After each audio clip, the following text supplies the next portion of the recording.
I'm here with Mehvesh Mumtaz Ahmed. She's the Director of Research at the Center for Asian Philanthropy and Society. Here to talk about how we can maybe get ourselves back out of this COVID-19 hole. You have said in your report that if Asians give 2% of GDP, it would raise almost $600 billion for the social sector. Is that a realistic target, and how do we get to that target? I'm very glad you're starting with that number, because it is absolutely a realistic target, and it is a consequential target, especially today when COVID has upended the way that the world works, and we will need governments, private sector, and the social sector to work together to rebuild and rehabilitate, which is something what the Doing Good Index, which we just launched, speaks directly to. And the reason that that number is so important is because it shows what will happen if the incentives and policies that the Doing Good Index talks about are put in place. Up to $600 billion US can be unleashed per year in homegrown domestic resources that will flow from the private sector towards meeting social needs. That is 12 times the amount of foreign aid that is flowing into Asia. It is also 1/3 the cost of meeting the United Nations Sustainable Development Goals, which has become all the more urgent as we rebuild our way out of COVID. What would it take to get us to that number, though? Why are we not at that number already?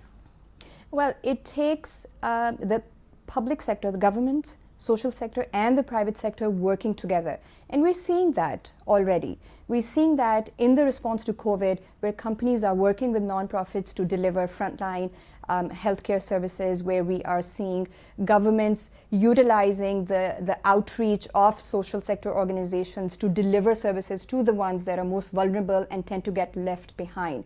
So this trend where the social sector works in tandem with government and with the private sector was already in place before COVID. It is accelerated during COVID. And the Doing Good Index shows how we can further leverage and maximize this trend post-COVID. There's a role here for governments who can put in place regulations that encourage transparency and accountability and help build trust in the sector, which will make it easier for funding to flow to the sector. There's a role here for government to incentivize private resources by offering the right tax incentives for giving. There is a role here for the private sector, which can fund the social sector organizations to a greater degree. One other trend that we noticed was foreign funding is declining before COVID. During COVID, that's going to continue and accelerate.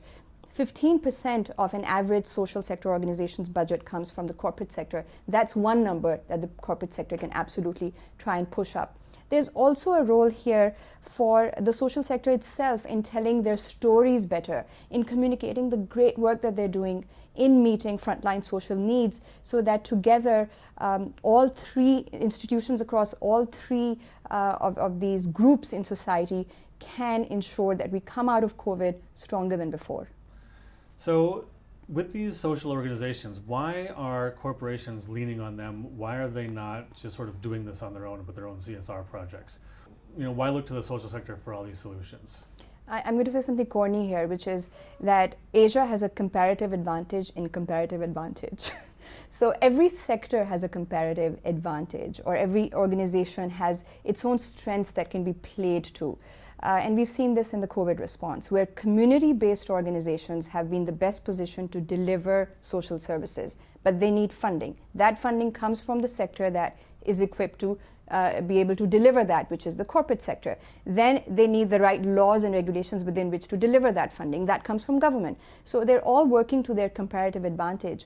And the reason that Asia has a comparative advantage in that is because in Asia, government's always at the table, and governments and other institutions tend to work in tandem, which means that when governments signal support for giving through offering the kinds of tax incentives that the Doing Good Index talks about, or through procuring services directly from the social sector, which again the Doing Good Index talks about, then everyone gets on board. And that is the way to really amplify the impact of these strategies and these interventions. Very good. Thank you very much for your time. We've been speaking with Mehvesh Mumtaz Ahmed, sorry for the mispronunciation, Director of Research at the Center for Asian Philanthropy and Society.